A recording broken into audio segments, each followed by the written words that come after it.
Hello and welcome to the Vlogging Pod. Tonight we are joined by fantasy author Emily Hornburg. Hi. Welcome. Welcome. I have a lot of questions for you.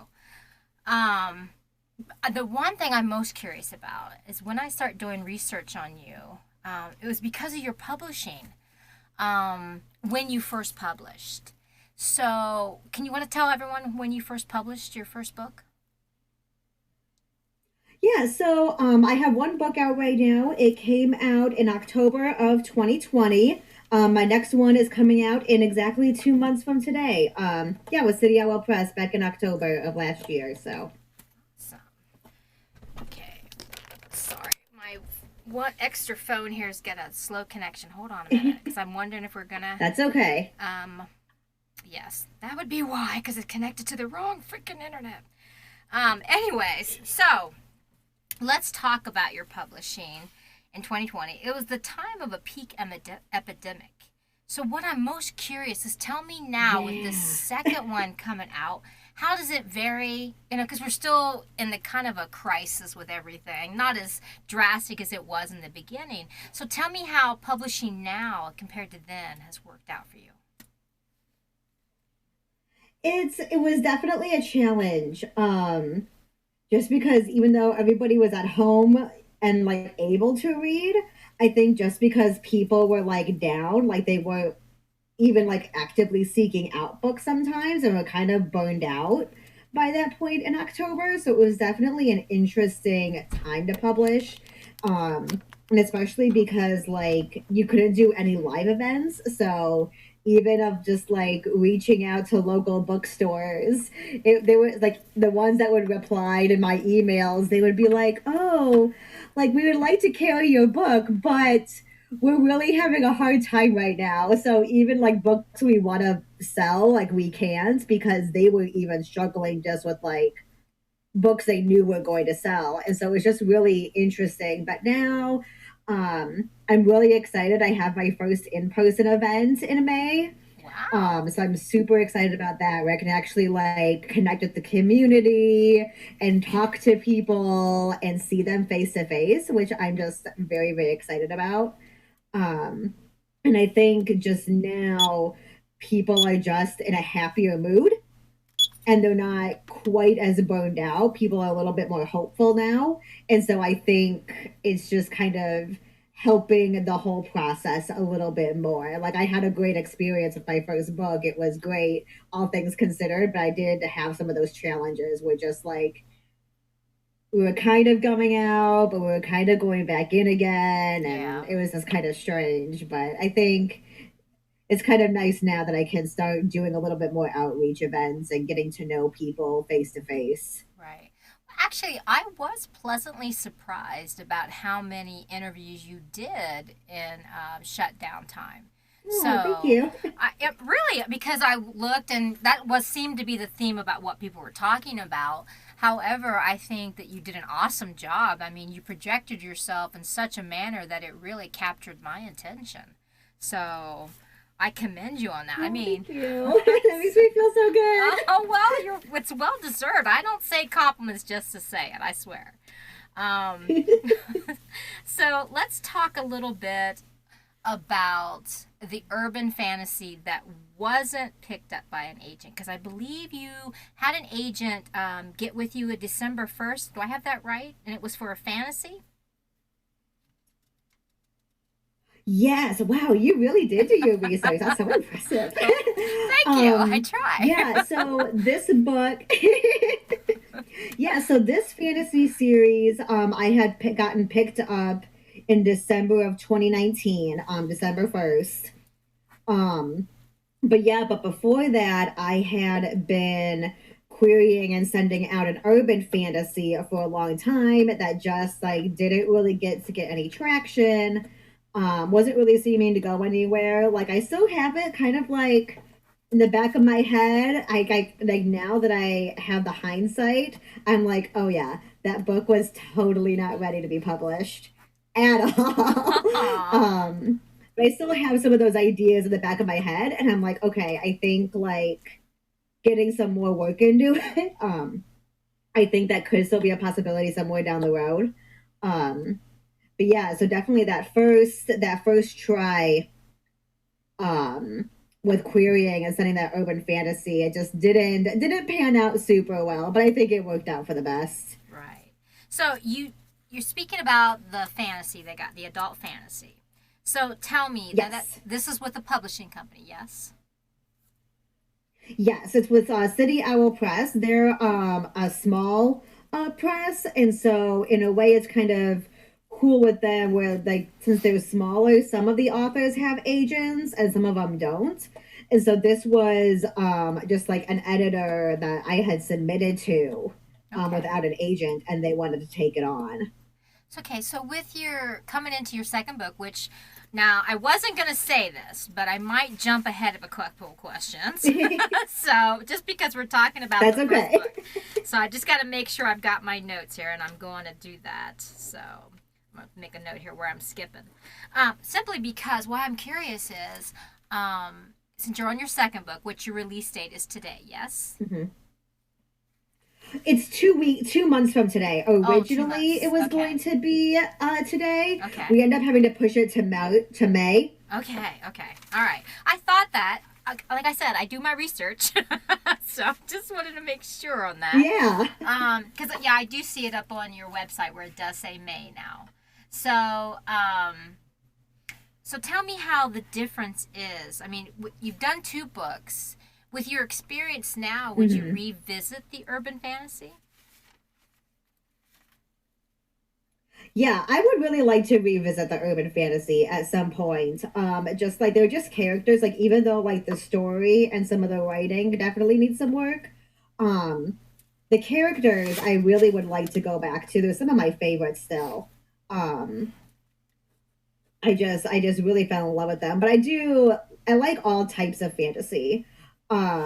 As that's why it's like when I switched to this series, The Cursed Queens, that I'm doing now, which are fairy tale retellings, and it's more of like a high fantasy. Mm-hmm. Um, I'm like having just as much fun with it because I just like almost all subgenres of fantasy, whether it's high fantasy or it's urban fantasy or paranormal or whatever in between. So, what do you think is the big draw for you as far as fantasy?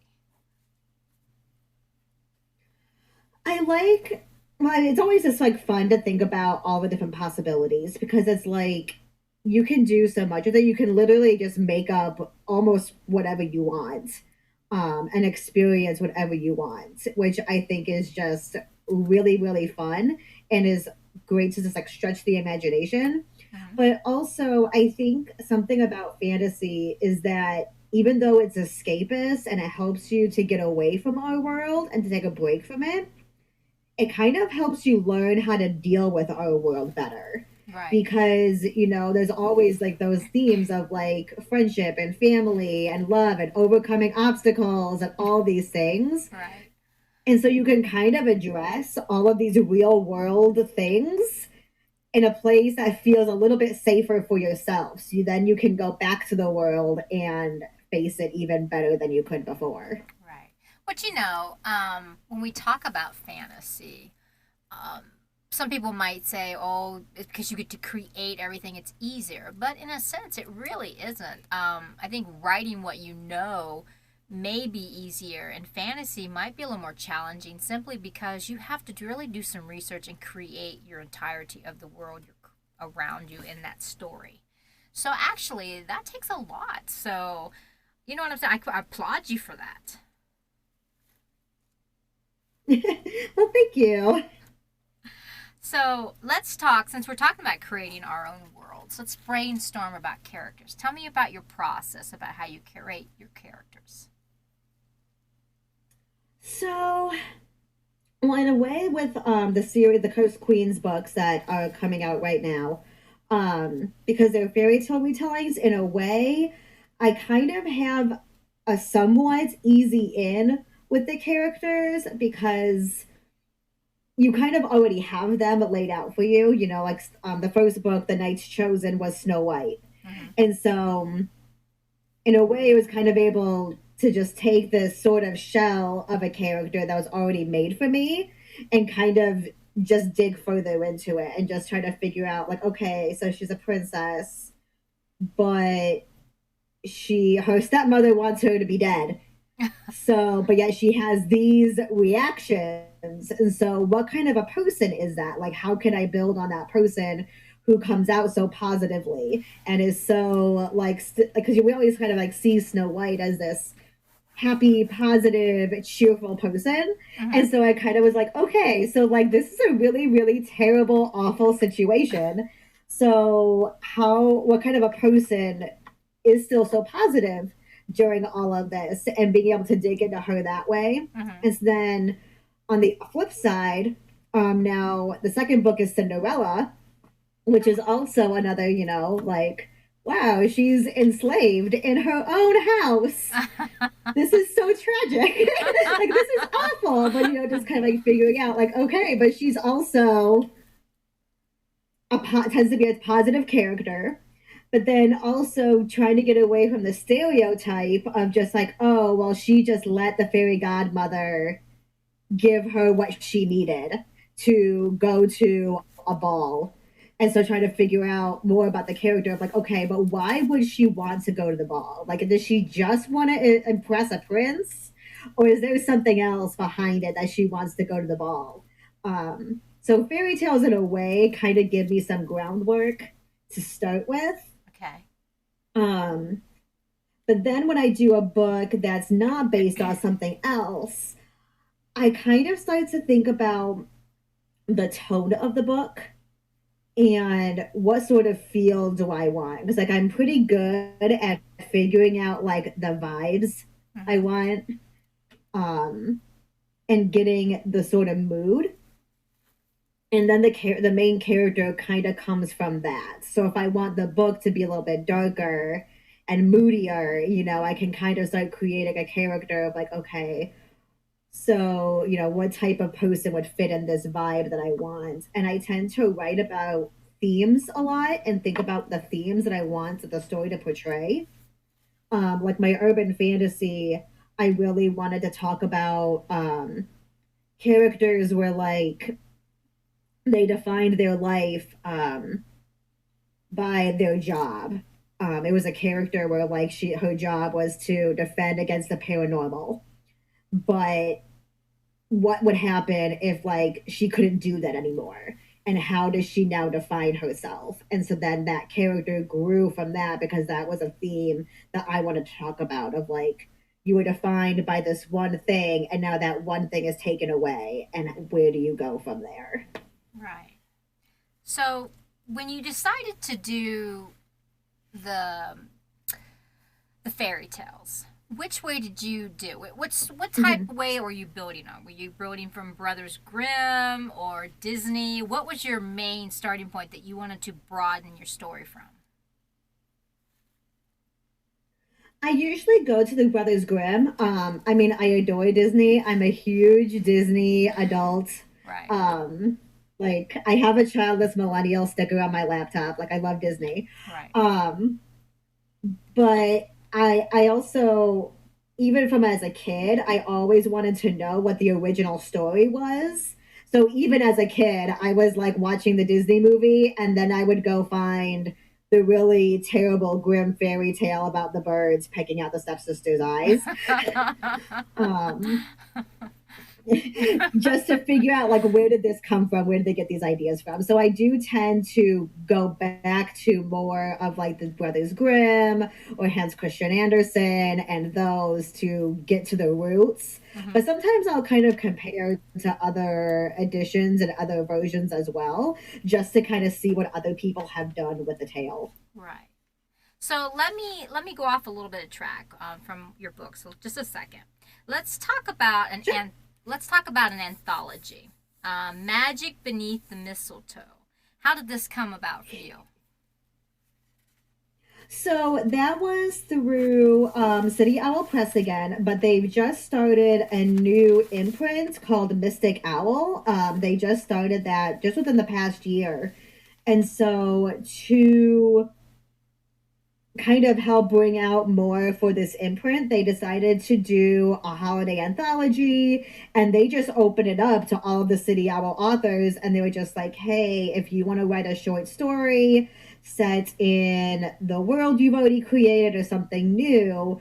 I think that originally they were only going to take 10, but it ended up being 2 volumes. They took way more than 10 because so many of the authors submitted, and they were like, well, we don't want to say no to all of these, so they made 2 volumes.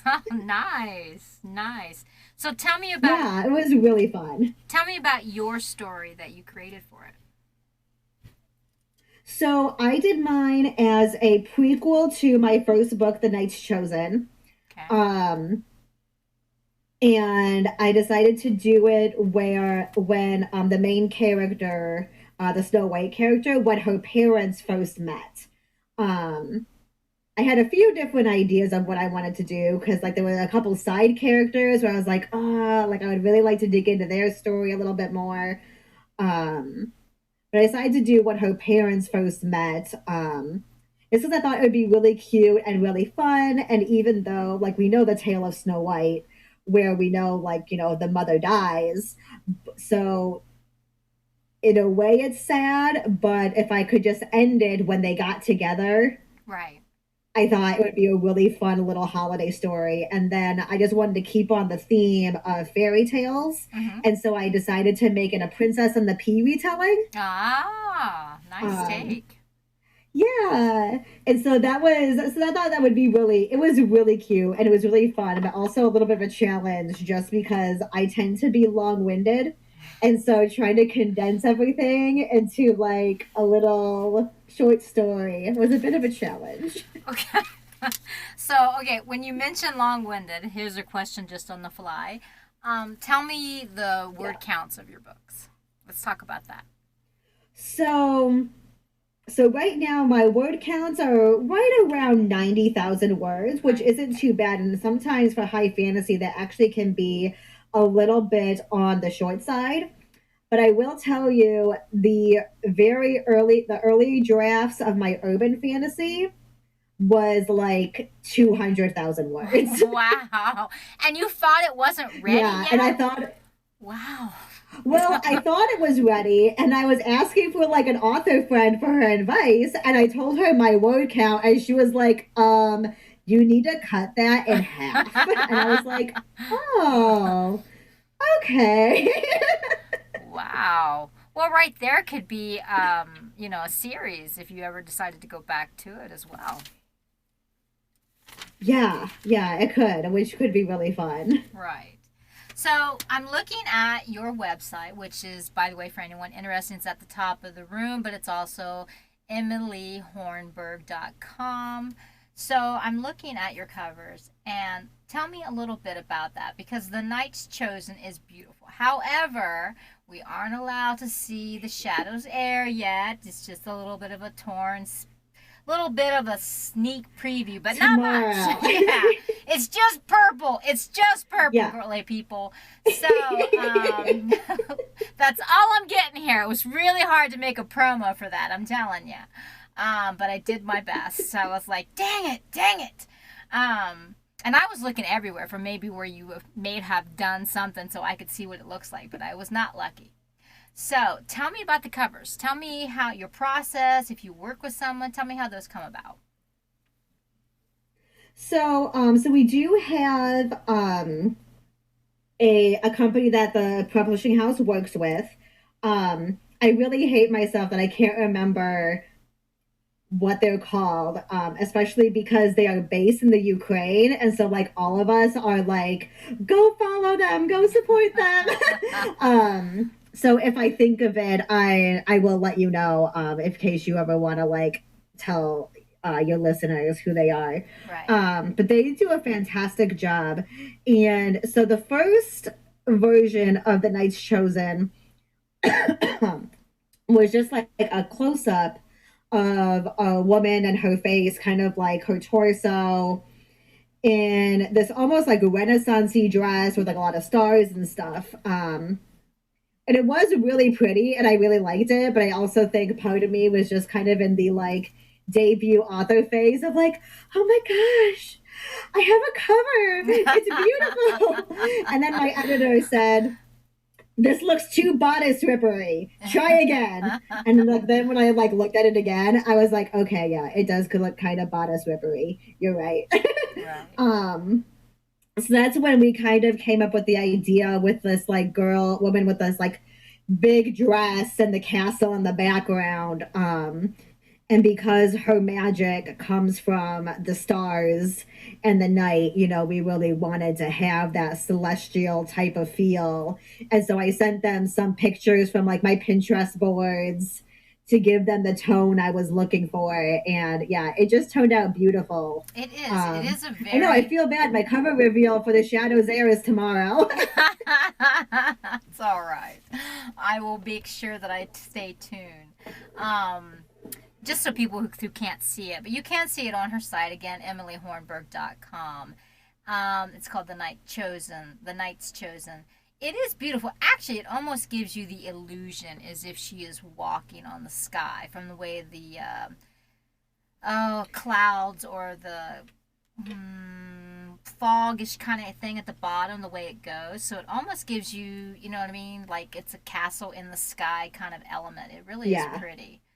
Um, so I like it. I actually, you know, and the dress is abundant, like you said. So it kind of takes the whole thing up, but it gives you that whole fairy tale element. So very good, very good. We have about one Yeah. minute left, but I want to talk. Yes. I'm going to stop my timer Okay. because it will be very loud. Give me a second here. It's going to be there. We go. Okay, so I want to admit that I do follow you on TikTok. Okay, so Oh, okay. yeah. I'm not very active. I'm sorry. My TikToks are not good. I'm sorry. No, they are. I find them. I actually went through your feed to kind of get a sense of you. And actually, I didn't realize I was following you at first, and I was like, "Wait a minute, I know this person." I went and looked, and I was like, "Wait a minute." So, with that, I want you to tell us, especially since TikTok. I mean, it's been around for a little while, but it's the newest, I think, of the social media platforms. So, what I would love to hear from you is tell me how that works for you as far as promoting. Do you think it's a good vice or a negative or a little bit of both? Tell me how you view it. I think it can be really helpful for the people who really are able to dedicate themselves to it. Because the challenge I'm learning with TikTok is that they really want you to be posting every single day, if not multiple times a day. Wow. And yeah, for like their algorithm to really like kick in and to really be getting on people's feeds. Mm-hmm. And so that's just kind of the challenge where like when I have the chance, I try to just like take like a Sunday afternoon and try to like film a bunch of them all at once and then keep them in my drafts and publish them as I go. I've been really bad about it lately. But I know, so I think like if you're not able to really dedicate the time to it and like really be willing to post consistently like that, because I know even with like the other social medias like Instagram and Twitter and all of that, they want you posting regularly, but it's not quite as vital that you do it every single day as long as you're consistent. With Right. TikTok, they really want it like every day. And so that's the one challenge. But I think the people who they really enjoy it and they're able to do that, I think it's a fun platform. But it's also really funny because I used to do some YouTube back in the day. Please don't look it up. My YouTube videos are not Oh, good. hey, no, I'm going on there now. Really long time ago, like way like after college, like a really long time ago, and I was kind of in the book community there. And so it's just really fascinating to like now see the book community on TikTok and how so many of the conversations we were having on YouTube about like representation and are we promoting consumerism with all of these book hauls and how are we making sure we're like supporting the people we want to support through our media, like all those conversations like are now happening again on TikTok because it's like new community trying to find their footing. So it's just very interesting to see how the different communities are like grappling with those questions. Well, you know that, aha, I found you. You do know that, Oh no. you do know that they're doing those short takes now on YouTube as well. So, I mean, you can Yeah, always revisit that as well. Actually, you did really well. You have quite a bit of that's true. follow. I could. Go ahead. Go ahead. I didn't mean to interrupt. No, that's okay. I'm good. You have over, you have 411 subscribers, and you had quite a bit of views. I mean, so yeah, I don't see, actually looks like something that actually is not that bad for you, to be honest with you. Oh well, thank you. Because I mean, you got 286. You're doing better than mine. So there you go.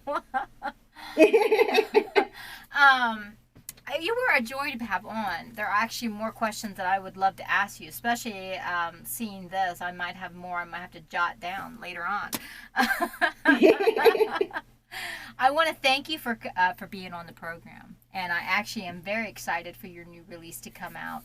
And you do have a great presentation. You really do. Your TikToks, it looks like your YouTube's pretty much the same. Facebook, every place I can find you. You're very presentable. Plus, you're very warming to those who associate and talk with you. So I think you have a great presence, and I want to thank you so much for being on the show tonight. Oh well, thank you so much, and thank you for having me. This was so much fun. Well, anytime. Thank you again, everyone, for coming in tonight. Again, we have another podcast coming up next Thursday. We are getting more booked. I'm booked up until August, but we always will have room for another author, or you don't even have to be an author to be on the program. You can just have a very interesting tale about your life, and we'd love to have you on to visit with you. Have a great evening, everyone. Thank you again for coming in. We'll talk to you soon. Bye bye for now.